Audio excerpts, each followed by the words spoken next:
Hi friends, ಎಲ್ಲರಿಗೂ ನಮಸ್ಕಾರ. ಬನ್ನಿ ಫ್ರೆಂಡ್ಸ್, ಶಾರದೆ ಸೀರಿಯಲ್ನ ಇವತ್ತಿನ ಸಂಚಿಕೆಯಲ್ಲಿ ಏನಾಗ್ತಿದೆ ಅಂತ ನೋಡ್ಕೊಬರೋಣ. ಅದಕ್ಕೂ ಮುಂಚೆ ಯಾರೆಲ್ಲ ನನ್ನ ವೀಡಿಯೋ ನೋಡ್ತಾ ಇದ್ದೀರಾ ಅವರೆಲ್ಲ ಪ್ಲೀಸ್ ಪುಟ್ಟದೊಂದು ಲೈಕ್ ಮಾಡಿ, ಹಾಗೆ ಸಬ್ಸ್ಕ್ರೈಬ್ ಆಗೋದನ್ನ ಮರಿಬೇಡಿ. ಬನ್ನಿ ಸ್ಟಾರ್ಟ್ ಮಾಡೋಣ. ಮೊದಲಿಗೆ ಫ್ರೆಂಡ್ಸ್, ಸಿದ್ದು ಶಾರದನ ಸಮಾಧಾನ ಮಾಡಿ, ನಿಮ್ಮ ಜೊತೆ ಯಾವಾಗಲೂ ನಾನು ಇರ್ತೀನಿ, ಸಮಾಧಾನ ಮಾಡ್ಕೊಳ್ಳಿ ಅಂತ ಅಂದಾಗ ಸಿದ್ದನ ಹಗ್ ಮಾಡಿಕೊಂಡು ಕಣ್ಣೀರಾಗ್ತಾ ಇರ್ತಾಳೆ. ಇಷ್ಟವರೆಗೂ ಹತ್ತಿದ್ದು ಸಾಕು ಶಾರದವ್ರೆ, ಇನ್ಮೇಲೆ ಯಾವತ್ತೂ ಸಹ ನೀವು ಕಣ್ಣೀರು ಹಾಕ್ಬಾರ್ದು. ನಿಮ್ಮ ಕಣ್ಣಲ್ಲಿ ನೀರು ಬರೋಕ್ಕೆ ನಾನು ಬಿಡಲ್ಲ.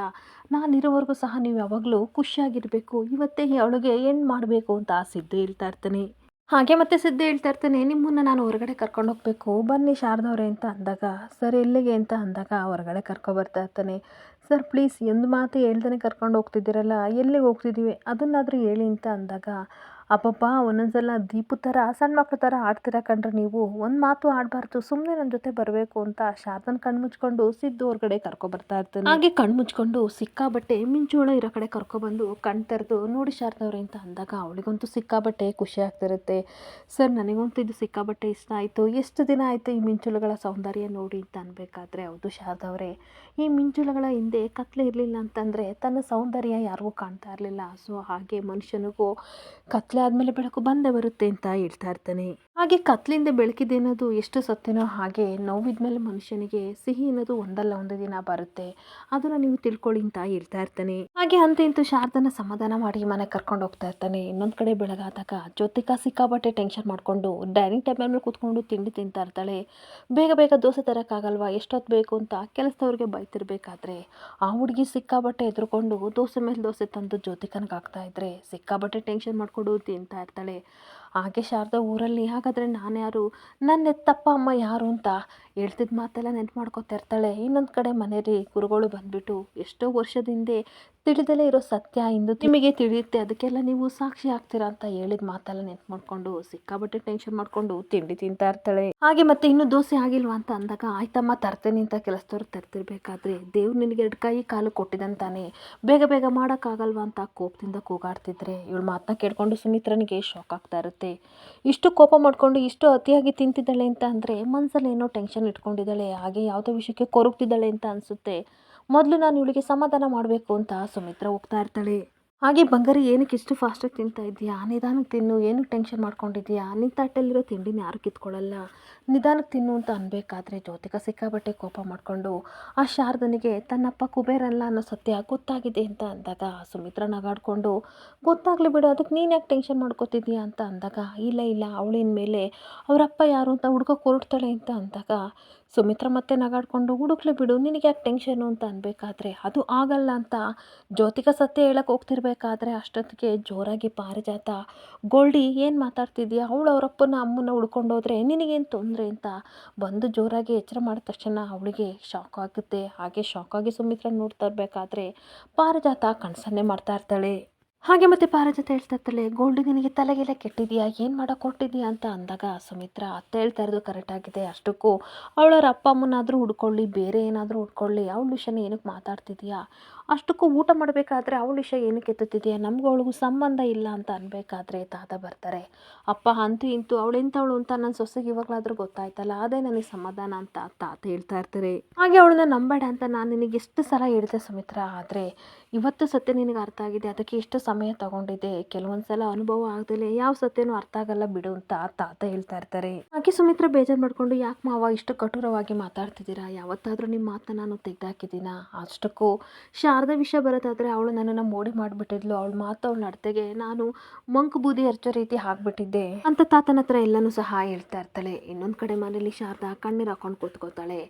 ಊರಿನ ಪಂಚಾಯಿತಿಯಲ್ಲಿ ಎಲ್ಲರೂ ಸಹ ನೀನು ಕುಬೇರನ ಮಗಳಲ್ಲ, ಅವನು ಎಲ್ಲಿಂದಲೋ ತಂದು ನಿನ್ನನ್ನು ಸಾಕಿದ್ದ ಅಂತ ಕೇಳ್ಕೊಂಡು ಸತ್ಯ ಎಲ್ಲ ನೆನಪು ಮಾಡಿಸ್ಕೊಂಡು ಕಣ್ಣೀರು ಹಾಕ್ಕೊಂಡು ಅಳ್ತಿರ್ಬೇಕಾದ್ರೆ ಅನಸೂಯ ಬರ್ತಾಳೆ. ಶಾರದಾ ಪ್ಲೀಸ್ ಒಂದು ಲೋಟ ಕಾಫಿ ಕುಡಿ ಅಂತ ಅಂದಾಗ ಕಣ್ಣೀರು ಒರೆಸ್ಕೊಂಡು ಏನು ಮಾತಾಡದೆ ಸೈಲೆಂಟ್ ಆಗಿ ನಿಂತಿರ್ಬೇಕಾದ್ರೆ ನನ್ನ ಮೇಲೆ ಕೋಪನ ಶಾರದಾ ಅಂತ ಕೇಳ್ತಾ ಇರ್ತಾಳೆ. ಹಾಗೆ ಏನು ಮಾತಾಡದೆ ಸೈಲೆಂಟ್ ಆಗಿ ಕಾಫಿ ಇಸ್ಕೊಂಡು ಕುಡಿಯೋಕೆ ಅಂತ ಹೋಗ್ತಿರ್ಬೇಕಾದ್ರೆ ಮತ್ತೆ ಅನಸೂಯನ ನೆನಪು ಮಾಡ್ಕೋತಾ ಇರ್ತಾಳೆ. ಊರಿನ ಗ್ರಾಮಸ್ಥರೆಲ್ಲ ಹೇಳ್ತಾ ಇರ್ತಾರೆ, ಎಲ್ಲ ವಿಷಯ ಎಲ್ಲ ಸತ್ಯ ಅನಸೂಯಮ್ಗೆ ಗೊತ್ತು, ಆದರೆ ನಿನ್ನ ಹತ್ರ ಹೇಳಿಲ್ಲ ಅಷ್ಟೇ ಅಂತ ಅಂದಾಗ ಕಾಫಿ ಕುಡಿಯೋದೆ ಹಾಗೆ ಇಟ್ಕೊಂಡು ಸೈಲೆಂಟಾಗಿ ನಿಂತಿರಬೇಕಾದ್ರೆ ಯಾಕೆ ಏನಾಯಿತು ಅಂತ ಕೇಳಬೇಕಾದ್ರೆ, ಏನಿಲ್ಲಮ್ಮ, ಯಾರ ಮೇಲೆ ಕೋಪ ಮಾಡ್ಕೊಳ್ಳಿ, ಯಾರ ಮೇಲೆ ಬೇಜಾರು ಮಾಡ್ಕೊಳ್ಳಿ, ನನ್ನವರೇ ನನ್ನವರು ಅಂತ ನನಗೆ ಅನ್ನಿಸ್ತಿಲ್ಲ, ನನಗೆ ನನ್ನ ಮೇಲೆ ಸಿಕ್ಕಾಪಟ್ಟೆ ಬೇಜಾರಾಗ್ತಿದೆ ಅಂತ ಹೇಳ್ತಿರ್ಬೇಕಾದ್ರೆ ಎಲ್ಲ ನನ್ನ ಹಣೆ ಬರ ಅಂತ ಶಾರದಾ ಕಣ್ಣೀರು ಹಾಕ್ತಾ ಇರ್ತಾಳೆ.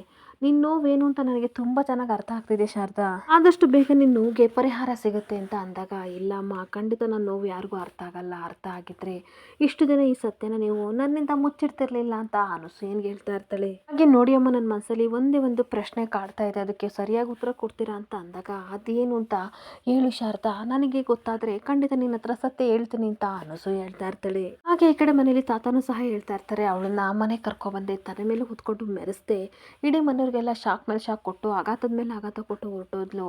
ನೀನು ಪ್ರೀತಿಯಿಂದ ಅವಳನ್ನ ಅಮ್ಮ ಸ್ಥಾನ ಕೊಟ್ಟೆ, ಕೈ ತುತ್ತು ಕೊಟ್ಟೆ, ಎಲ್ಲ ಕೊಟ್ಟೆ, ಆ ದೇವರು ಮೆಚ್ಬೋದು. ಆದರೆ ಖಂಡಿತ ನಾನು ಮೆಚ್ಚಲ್ಲ. ಅವಳು ಕಂಡ್ರೆ ನನ್ನ ರಕ್ತ ಕೊತ ಕೊತ ಅಂತ ಕುದಿತಿದೆ ಅಂತ ತಾತ ಬೈತಾ ಇರ್ತಾರೆ. ಹಾಗೆ ಪಾರಿಜಾತ ಹೇಳ್ತಾ ಇರ್ತಾಳೆ, ನಾನು ಅವಳ ಸ್ವಭಾವ ಎಂಥದ್ದು, ಅವಳ ಗುಣ ಎಂಥದ್ದು ಅಂತ ನನಗೆ ಅವತ್ತೇ ಗೊತ್ತಾಯಿತು. ಅದಕ್ಕೆ ನಾನು ಅವಳನ್ನ ದೂರ ಇಟ್ಟಿದ್ದೆ. ಆದರೆ ನೀವೆಲ್ಲ ತಲೆ ಮೇಲೆ ಹೊತ್ಕೊಂಡು ಮೆರೆಸ್ಬಿಟ್ರಿ. ಇವಾಗ ನೋಡಿ ನಮ್ಮ ಜೀವನ ನೆಮ್ಮದಿ ಎಲ್ಲ ಹಾಳು ಮಾಡಿದ್ಲು, ಈ ಮನೆ ಮಗನ್ನೇ ಸಹ ಓದ್ಕೊಂಡು ಹೋಗ್ಬಿಟ್ಲು ಅಂತ ಅಂದಾಗ ಜ್ಯೋತಿಕಾ ಕಣ್ಣೀರು ಹಾಕ್ಕೊಂಡು ನನ್ನ ಜೀವನನೇ ಹಾಳು ಮಾಡಿಬಿಟ್ಲು ಅಂತ ಬೈತಾ ಇರ್ತಾಳೆ. ಸುಮಿತ್ರಾ ಹೇಳ್ತಾ ಇರ್ತಾಳೆ, ಹೌದು ನೀವು ಹೇಳ್ತಿರ್ತಿಲ್ಲ ನಿಜ, ನಾನೇ ಹುಷಾರಾಗಿರಬೇಕಿತ್ತು, ಕೇರ್ಫುಲ್ ಆಗಿರಬೇಕಿತ್ತು, ನಾನು ಯಾಮಾರ್ಬಿಟ್ಟೆ, ಏನು ಮಾಡೋದು. ಆಗಿನ ಕಾಲದಲ್ಲಿ ಶ್ರೀರಾಮಚಂದ್ರನೇ ಸಹ ಮೋಸ ಹೋಗ್ಬಿಟ್ಟ. ಮಾರಿದ ಚಿನ್ನದ ಜಿಂಕೆ ಆಭರಣ ಥರ ವೇಷ ಹಾಕೋ ಬಂದರೆ ಅವನ ತಾನೇ ಏನು ಮಾಡ್ತಾನೆ ಅಂತ ದೇವತೆಗಳೇ ಮೋಸ ಹೋದ್ಮೇಲೆ ನಮ್ಮಂಥ ಮನುಷ್ಯರು ಯಾವ ಲೆಕ್ಕ ಹೇಳಿ ಅಂತ ಅನ್ಬೇಕಾದ್ರೆ ತಾತ, ನೋಡು ಜ್ಯೋತಿಕಾ, ಅವಳ ಬಗ್ಗೆ ಜಾಸ್ತಿ ಯೋಚನೆ ಮಾಡಬೇಡ, ಇಲ್ಲಿಗೆ ಬಿಟ್ಬಿಡು, ಅವಳ ಲೈಫು ಅವಳ ಬದುಕು ಏನಾದರೂ ಮಾಡ್ಕೊಳ್ಳಿ, ಯಾರನ್ನಾದರೂ ಹುಡ್ಕೊಂಡು ಹೋಗಲಿ, ನೀನು ಅವಳ ಬಗ್ಗೆ ಜಾಸ್ತಿ ಟೆನ್ಷನ್ ಮಾಡ್ಕೋಬೇಡ. ನ್ಯಾಯವಂಚಕರು ಯಾವಾಗಲೂ ಮುಕ್ಕೋಡ ಹಾಕ್ಕೊಂಡು ಈ ರೀತಿ ನ್ಯಾಯಯುತವಾಗಿ ಬರ್ತಾರೆ, ಅದನ್ನು ನೀನು ನಂಬೇಡ ಅಂತ ತಾತ ಹೇಳ್ತಾ ಇರ್ತಾರೆ. ಹಾಗೆ ಕೂತ್ಕೊಂಡು ತಿನ್ನು ಅಂತ ಅನ್ಬೇಕಾದ್ರೆ ಸುಮಿತ್ರಾ, ನಾನು ತಿನ್ನಿಸ್ತೇನೆ, ನೀನು ಕೂತ್ಕೋ ಬಂಗಾರ ಅಂತ ಪ್ರೀತಿಯಿಂದ ಜ್ಯೋತಿಕನಿಗೆ ತಿಂಡಿ ತಿನ್ನಿಸ್ತಾ ಇರ್ತಾಳೆ. ಹಾಗೆ ಶಾರದೆ ನನ್ನ ಕಡೆ ಕಣ್ಣೀರು ಹಾಕ್ಕೊಂಡು, ಅಮ್ಮ ಇವತ್ತಿನವರೆಗೂ ನನಗೆ ಅದು ಬೇಕು ಇದು ಬೇಕು ಅಂತ ನಿಮ್ಮನ್ನು ಯಾವತ್ತೂ ಕೇಳಿಲ್ಲ, ಯಾವತ್ತೂ ನೋವು ಮಾಡಿಲ್ಲ. ಆದರೆ ಇವತ್ತು ಒಂದೇ ಒಂದು ಮಾತು ಕೇಳ್ತೀನಿ, ದಯವಿಟ್ಟು ನನ್ನ ಎತ್ತಪ್ಪ ಅಮ್ಮ, ನನ್ನ ತಂದೆ ತಾಯಿ ಯಾರು ಹೇಳಿ ಅಂತ ಕಣ್ಣೀರು ಹಾಕ್ತಿರ್ಬೇಕಾದ್ರೆ, ಅಯ್ಯೋ ಶಾರದಾ, ನಿಜವಾಗ್ಲೂ ನಿನ್ನ ತಂದೆ ತಾಯಿ ಬಗ್ಗೆ ನನಗೆ ಗೊತ್ತಿಲ್ಲಮ್ಮ. ಸತ್ಯ ಒಂದು ವೇಳೆ ನನಗೆ ಗೊತ್ತಾಗಿದ್ರು ಸಹ ನೀನು ಇಷ್ಟು ಕಣ್ಣೀರು ಹಾಕ್ತಿದ್ಯಾ, ಇದಕ್ಕಾದರೂ ನಾನು ಹೇಳ್ತಿದ್ದೆ ಅಲ್ವಾ ಅಂದಾಗ, ಇಲ್ಲಮ್ಮ ನಿಜವಾಗ್ಲೂ ನಿಮಗೆ ಸತ್ಯ ಗೊತ್ತು, ಆದರೆ ನನ್ನ ಹತ್ರ ಬಾಯ್ ಬಿಡುತ್ತಿಲ್ಲ ಅಷ್ಟೇ ಅಂತ ಕಣ್ಣೀರು ಹಾಕ್ಕೊಂಡು ಶಾರದೆ ಹೇಳ್ತಾ ಇರ್ತಾಳೆ. ಹಾಗೆ ಅಮ್ಮ, ನಿಮಗೇನು ಸತ್ಯ ಗೊತ್ತು ಅದನ್ನಾದರೂ ಹೇಳಿ ಅಮ್ಮ, ನಿಮ್ಮ ದಮ್ಮಯ್ಯ ಅಂತೀನಿ, ಸತ್ಯ ಎಷ್ಟು ಕಹಿಯಾಗಿದ್ರೂ ಪರವಾಗಿಲ್ಲ, ಅದನ್ನು ನಾನು ಅರ್ಗಿಸ್ಕೊತೀನಿ, ಏನಾದರೂ ಸುಳಿವು ಕೊಡಿ ಅಂತ ಅಂದಾಗ, ನಿಜವಾಗ್ಲೂ ನಿಮ್ಮ ಅಪ್ಪ ಅಮ್ಮನ ಬಗ್ಗೆ ಗೊತ್ತಿಲ್ಲ ಅಂತ ಅನಸೂಯ ಗೋಗರಿತಿದ್ರೆ ಶಾರದಾ ಕೈ ಮುಗಿದು ರಿಕ್ವೆಸ್ಟ್ ಮಾಡ್ಕೊತಾ ಇರ್ತಾಳೆ, ಅಮ್ಮ ನೋಡಿ, ನಿಮಗೆ ಊರಲ್ಲಿರೋ ಮನೆ ಅಂದರೆ ತುಂಬ ಇಷ್ಟ ಅಲ್ವಾ, ಅದನ್ನು ನಿಮ್ಮ ಹೆಸ್ರಿಗೆ ಬರ್ಕೊಡ್ತೀನಿ. ಹಾಗೆ ಅಪ್ಪನ ಸಮಾಧಿ, ಜಮೀನು, ಆಸ್ತಿ ಎಲ್ಲ ನಿಮ್ಮ ಹೆಸ್ರಿಗೆ ಬರ್ಕೊಡ್ತೀನಿ. ದಯವಿಟ್ಟು ನಮ್ಮ ಅಪ್ಪ ಅಮ್ಮ ಯಾರು ಅಂತ ಹೇಳಿ ಅಮ್ಮ, ಮುಂದಕ್ಕೆ ನಾನು ಹುಡ್ಕೋ ಪ್ರಯತ್ನ ನಾನು ಮಾಡ್ತೀನಿ ಅಂತ ತುಂಬ ರಿಕ್ವೆಸ್ಟ್ ಮಾಡ್ಕೊತಾ ಇರ್ತಾಳೆ. ಹಾಗೆ ಇನ್ನೊಂದು ಕಡೆ ಅನಸೂಯ ಸಿಕ್ಕಾಬಟ್ಟೆ ಕಣ್ಣೀರು ಹಾಕ್ಕೊಂಡು, ಶಾರದಾ ಯಾಕೆ ಹೆಂಗೆ ಆಡ್ತೀಯಾ, ನಿನ್ನನ್ನು ಬಿಟ್ಟರೆ ನನಗೆ ಯಾರೇ ಇದ್ದಾರೆ, ಆಸ್ತಿ ಪಾಸ್ತಿ ಕಟ್ಕೊಂಡು ನಾನು ಏನೇ ಮಾಡೋಣ ಅಂತ ಅಂದಾಗ, ಹಾಗಾದರೆ ನಿಮಗೇನು ಬೇಕು ಹೇಳಿ, ನನ್ನ ಪ್ರಾಣ ಬೇಕಾ ಅದನ್ನು ಕೊಟ್ಬಿಡ್ತೀನಿ, ಆದರೆ ಅದಕ್ಕೂ ಮುಂಚೆ ದಯವಿಟ್ಟು ನನ್ನ ಅಪ್ಪ ಅಮ್ಮ ಯಾರು ಅಂತ ಒಂದೇ ಒಂದು ಸಲ ಹೇಳಿ ಅಮ್ಮ ಅಂತ ಅಂದಾಗ, ಏನು ಮಾತಾಡೋಕ್ಕಾಗದೆ ಸೈಲೆಂಟಾಗಿ ಕಣ್ಣೀರು ಹಾಕ್ಕೊಂಡು ಅನಸೂಯ ನಿಂತ್ಕೊಬಿಡ್ತಾಳೆ. ಈ ಒಂದೇ ಒಂದು ಸಲ ನಮ್ಮ ಅಪ್ಪ ಅಮ್ಮನ ನೋಡಿ ಕಣ್ ತುಂಬಿಕೊಂಡು ತನ್ನ ಜೀವನ ಬಿಟ್ಬಿಡ್ತೀನಿ ಅಂತ ಅಂದಾಗ, ಶಾರದಾ ಪ್ಲೀಸ್ ಅರ್ಥ ಮಾಡ್ಕೊ ಅಂತ ಅವಳನ್ನ ಮುಟ್ಟಕ್ಕೆ ಹೋಗ್ತಿರ್ಬೇಕಾದ್ರೆ, ನೋಡಿ ಅಮ್ಮ, ನಿಮ್ಮ ಅನುಕಂಪ ನನಗೆ ದಯವಿಟ್ಟು ಬೇಡ, ಇವಾಗ ಬೇಕಾಗಿರೋದು ಸತ್ಯ ಅಷ್ಟೇ, ನಮ್ಮ ಅಪ್ಪ ಅಮ್ಮ ಯಾರು ದಯವಿಟ್ಟು ಹೇಳಿ ಹೇಳಿ ಅಂತ ಗೋಗರಿತಾ ಇರ್ತಾಳೆ. ಹಾಗೆ ಅನಸೂಯನ ಇಟ್ಕೊಂಡು ಗೋಗರಿತಿರ್ಬೇಕಾದ್ರೆ ಸಿದ್ದು ಬರ್ತಾನೆ, ದಯವಿಟ್ಟು ಅವ್ರನ್ನ ಬಿಟ್ಬಿಡಿ ಅಂತ ಅಂದಾಗ, ಇಲ್ಲ ಸರ್, ಸತ್ಯ ಹೇಳೋವರೆಗೂ ನಾನು ನಮ್ಮ ಅಮ್ಮನ ಬಿಡಲ್ಲ ಅಂತ ಹೇಳ್ಬೇಕಾದ್ರೆ, ನಿಜವಾಗ್ಲೂ ಅವ್ರಿಗೆ ಸತ್ಯ ಗೊತ್ತಿಲ್ಲ ಕಣ್ರಿ, ಗೊತ್ತಿದ್ರೆ ಅವ್ರು ಯಾಕೆ ವಿಷಯ ಮುಚ್ಚಿಡ್ತಿದ್ರು ಅಂತ ಅಂದಾಗ, ಇಲ್ಲ ಸರ್, ಇಷ್ಟು ವರ್ಷದಿಂದ ಇವರು ನನಗೆ ಮೋಸ ಮಾಡಿದ್ದಾರೆ, ಸತ್ಯ ಇವ್ರಿಗೆ ಗೊತ್ತು, ದಯವಿಟ್ಟು ಬಾಯ್ ಬಿಡಿಸಿ ಅಂತ ಶಾರದೆ ಹೇಳ್ತಾ ಇರ್ತಾಳೆ. ಹಾಗೆ ನೋಡಿ ಸರ್, ಇವ್ರು ನನ್ನನ್ನು ಇಷ್ಟಪಡೋದೇ ಆದರೆ ಅಥವಾ ಪ್ರೀತಿ ಮಾಡೋದೇ ಆದರೆ ಇಷ್ಟು ದಿನ ಯಾಕೆ ಈ ವಿಷಯನ ಮುಚ್ಚಿಡಬೇಕಿತ್ತು, ಇವರ ತಮ್ಮನ ಮಗಳು ನಾನಲ್ಲ ಅಂತ ಆದಮೇಲೆ ಸತ್ಯ ಬಾಯ್ ಬಿಡಬೇಕಿತ್ತು ಸರ್. ಇಷ್ಟು ದಿನ ನನಗೆ ಅಮ್ಮ ಇಲ್ಲ ಅಂತ ಗೋಗರಿತಿದ್ದೆ, ಆದರೂ ಸಹ ಒಂದು ಮಾತಾಡಿಲ್ವಲ್ಲ, ನೋಡಿ ಸರ್ ಯಾವ ರೀತಿ ಮೋಸ ಮಾಡಿದ್ದಾರೆ ಅಂತ ಅಂದಾಗ ಅನಸೂಯ ಸಿಕ್ಕಾಬಟ್ಟೆ ಕಣ್ಣೀರಾಗ್ತಾ ಇರ್ತಾಳೆ. ಹಾಗೆ ಇವರು ನನಗೆ ಮೋಸ ಮಾಡೋ ಉದ್ದೇಶನ ಇಟ್ಕೊಂಡು ನನ್ನ ಜೊತೆ ಇದ್ದಾರೆ ಅಂತ ಅಂದಾಗ ಅವಳಿಗಂತೂ ಸಿಕ್ಕಾಬಟ್ಟೆ ಶಾಕ್ ಆಗ್ತಾ ಇರುತ್ತೆ. ಯಾಕೆ ಶಾರದಾ ಈ ರೀತಿ ಮಾತಾಡ್ತಿದ್ಯಾ, ನೀನು ನೋವು ಪಡಬಾರ್ದು ಅಂತ ನಾನು ಈ ವಿಷಯನ ಮುಚ್ಚಿಡ್ದೆ ಅಷ್ಟೇ ಅಂತ ಹೇಳ್ತಾ ಇರಬೇಕಾದ್ರೆ, ದಯವಿಟ್ಟು ಸಮಜಾಯಿಷಿ ಕೊಡೋಕೆ ಬರಬೇಡಿ, ಅದನ್ನು ಕೇಳೋ ತಾಳ್ಮೆ ನನಗಿಲ್ಲ ಅಂತ ಗೋಗರಿತಾ ಇರ್ತಾಳೆ. ಹಾಗೆ ಮತ್ತೆ ಶಾರದಾ ಹೇಳ್ತಿರ್ತಾಳೆ, ಸರಿ ಅಮ್ಮ, ನಿಮಗೆ ನನ್ನ ಅಪ್ಪ ಅಮ್ಮ ಯಾರು ಅಂತ ಗೊತ್ತಿಲ್ಲ, ಹಾಗಾದರೆ ಅಟ್ಲೀಸ್ಟ್ ನಾನು ಏನು ಸಿಗ್ತೆ ಅನ್ನೋ ವಿಷಯನಾದರೂ ಗೊತ್ತಿದ್ರೆ ದಯವಿಟ್ಟು ಹೇಳಿ ಅಂತ ಕೇಳ್ತಾ ಇರ್ತಾಳೆ. ಇನ್ನೊಂದು ಕಡೆ ಮನೇಲಿ ದಶರಥ ಏನೋ ಯೋಚನೆ ಮಾಡ್ತಿರ್ಬೇಕಾದ್ರೆ ತಾತ ತಟ್ಟೆ ತುಂಬ ಹಣ್ಣು ತೊಗೊಂಡು ಬರ್ತಾರೆ. ಬಾ ದಶರಥ, ನಿನ್ನ ಹೆಲ್ತ್ ಬೇರೆ ಸರಿ ಇಲ್ಲ, ಸೊಪ್ಪು ತರಕಾರಿ ಹಣ್ಣು ಎಲ್ಲನೂ ತಿನ್ನಬೇಕು ತಗೋ ಅಂತ ಅಂದಾಗ, ಯಾಕಪ್ಪ ಈ ಕೆಲಸ ಮಾಡ್ಕೊ ಬಂದಿದ್ದೀರಾ, ಸುಮಿತ್ರೆ ಹೇಳಿದರೆ ಹಣ್ಣು ಕಟ್ ಮಾಡಿಕೊಡ್ತಿದ್ಲು. ಹಾಗೆ ಮನೇಲಿ ಕೆಲಸದವಳು ಪಾರು ಇದ್ದಳಲ್ಲ, ಅವಳಾದ್ರೂ ಕಟ್ ಮಾಡ್ಕೊತಿದ್ಲು.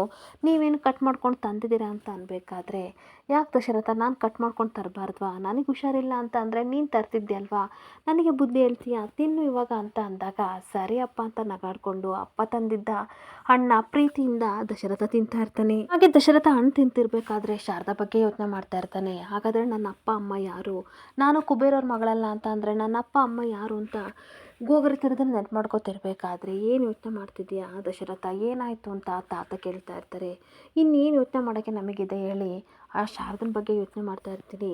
ನಿಜವಾಗ್ಲೂ ಆ ವಿಧಿ ಎಷ್ಟು ಕ್ರೂರಿ ಅಲ್ವಾ, ಅವಳ ಜೀವನದಲ್ಲಿ ಎಷ್ಟು ಆಟ ಆಡ್ತಿದೆ ಅಂತ ಹೇಳ್ತಿರ್ಬೇಕಾದ್ರೆ ಅದೇ ಸಮಯಕ್ಕೆ ಸುಮಿತ್ರ ಬರ್ತಾಳೆ. ಅವಳು ಶಾರದಾ ವಿಷಯ ಕೇಳ್ಕೊಂಡು ಸಿಕ್ಕಾಬಟ್ಟೆ ಕೋಪ ಮಾಡ್ಕೊಂಡು ನಿಂತ್ಕೋತಾಳೆ. ಹಾಗೆ ಮತ್ತೆ ದಶರಥ ಹೇಳ್ತಾ ಇರ್ತಾನೆ, ಯಾರನ್ನೋ ಅಪ್ಪ ಅಂತ ಇಷ್ಟು ವರ್ಷ ಜೀವನ ಮಾಡ್ತಿದ್ಲು, ಆದರೆ ಅವನು ಅಪ್ಪನೇ ಇಲ್ಲ ಅಂತ ಗೊತ್ತಾಯಿತು. ಅವಳಿಗೆ ಎಷ್ಟು ಆಘಾತ ಆಗಿರ್ಬೋದು. ಯಾರೂ ದಿಕ್ಕಿಲ್ಲ ಅಂತ ಬಂದಳು, ಅಷ್ಟೊತ್ತಿಗೆ ಸುಮಿತ್ರ ಸಿಕ್ಕಿದ್ಲು. ತನ್ನ ಸ್ಥಾನನ ಅವಳಿಗೆ ಕೊಟ್ಟಳು, ನಮ್ಮ ಮನೆಗೆ ಬಂದಳು, ನಮ್ಮನ್ನೆಲ್ಲ ಪ್ರೀತಿಯಿಂದ ನೋಡ್ಕೊಂಡ್ಳು. ನಿಮಗೆ ಇನ್ನೊಂದು ವಿಷಯ ನೆನಪಿದೆಯಾ ಅಪ್ಪ, ಸುಮಿತ್ರನ ಮೇಲೆ ಯಾರೋ ಅಟ್ಯಾಕ್ ಮಾಡೋಕ್ಕೆ ಬಂದಾಗ ತನ್ನ ಜೀವನ ತನ್ನ ಪ್ರಾಣ ಕೊಟ್ಟು ಅವಳು ಸುಮಿತ್ರನ ಉಳಿಸಿದ್ಲು, ನಿಮಗೆ ನೆನಪಿದೆಯಾ ಅಂತ ಅಂದಾಗ ಸುಮಿತ್ರ ಸಿಕ್ಕಾಪಟ್ಟೆ ಯೋಚನೆ ಮಾಡ್ತಾ ಇರ್ತಾಳೆ. ಹಾಗೆ ದಶರಥ ಮತ್ತೆ ಹೇಳ್ತಾ ಇರ್ತಾನೆ, ಆಫೀಸಲ್ಲಿ ನನಗೆ ಕರೆಂಟ್ ಶಾಕ್ ಹೊಡೆದಾಗ ಅವಳು ತನ್ನ ಪ್ರಾಣ ಲೆಕ್ಕಿಸ್ದೆ ನನಗೆ ಜೀವ ಕೊಟ್ಟಳು. ಹಾಗೆ ನಾವೆಲ್ಲ ದೇವಸ್ಥಾನಕ್ಕೆ ಹೋದಾಗ ನಿಮ್ಮ ಪ್ರಾಣನೂ ಉಳಿಸಿದ್ಲು.